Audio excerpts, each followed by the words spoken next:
Hi everyone, how to fix a mini window that's sticking in 10 seconds. Okay, turn your ignition on.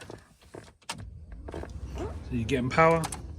Push the button up, down, and then it jams.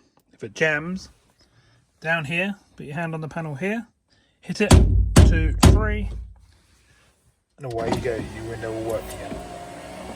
This has worked for me many times in the past. It's a very cheap, quick fix for most minis. Thanks for watching.